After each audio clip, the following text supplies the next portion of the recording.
விஜய் வேற களத்துக்கு போயிருக்காரு சார். எப்படி சார் பார்க்குறது? இல்லை விஜய் களத்துக்கு எல்லா ஆப்போசிஷன் லீடர்ஸுமே போகணும். விஜய் வந்து அங்கே போனது மட்டும் இல்லாமல் அவர் என்ன பண்ணோன்னா போராட்டம் ஏதாவது பண்ணாங்கன்னா அவர் போய் கலந்துக்கணும். ஓகே. இந்த நான் போயிட்டு வந்துட்டேன், அவங்க அம்மா அப்பாவை பார்த்துட்டேன், அதோட முடிஞ்சுது என் கதைலாம் இருக்கக்கூடாது. அரசியலுக்கு வந்துட்டால் முழுவதுமாக அந்த போராட்ட களத்துக்கு போகணும். அவருக்கு ஜஸ்டிஸ் வாங்கி கொடுக்கணும், ஜஸ்டிஸ் வாங்கி கொடுக்கணும். ஓகே. அதுதான் ஒரு எதிர்க்கட்சியினுடைய. இன்னொன்று, விஜய் அவர்கள் இந்த விஷயத்தை மிகப்பெரிய அளவில் எடுத்தால் அவருக்கு வந்து ஒரு பெரிய ப்ளஸ். ஓகே.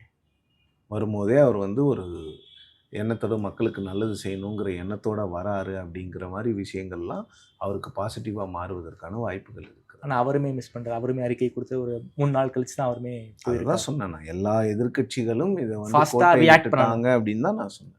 ஓகே. திமுக எதிர்க்கட்சியாக இருந்ததுன்னா ஞாயிற்றுக்கிழமை வெளியில் வந்ததா, திங்கக்கிழமை காலைல அவங்க வீட்டுக்கு போயிருப்பாங்க. ஞாயிற்றுக்கிழமை சாயந்தரம் அவங்க ஆட்களை அனுப்பிச்சு வீடியோ போட்டிருப்பாங்க. திங்கக்கிழமை காலைல எதிர்க்கட்சி தலைவராக ஸ்டாலின் இருந்ததில் அவர் போயிருப்பார்.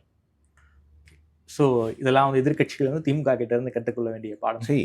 எனக்கு நான் பத்திரிகை துறைக்கு வந்த பிறகு தமிழ்நாட்டில் பெஸ்ட் ஆப்போசிஷன் லீடர்னு நீங்கள் கேட்டிங்கன்னா ஸ்டாலின் தான். மு.க. ஸ்டாலின் தான். வந்து எந்த மாற்று கருத்துமே கிடையாது.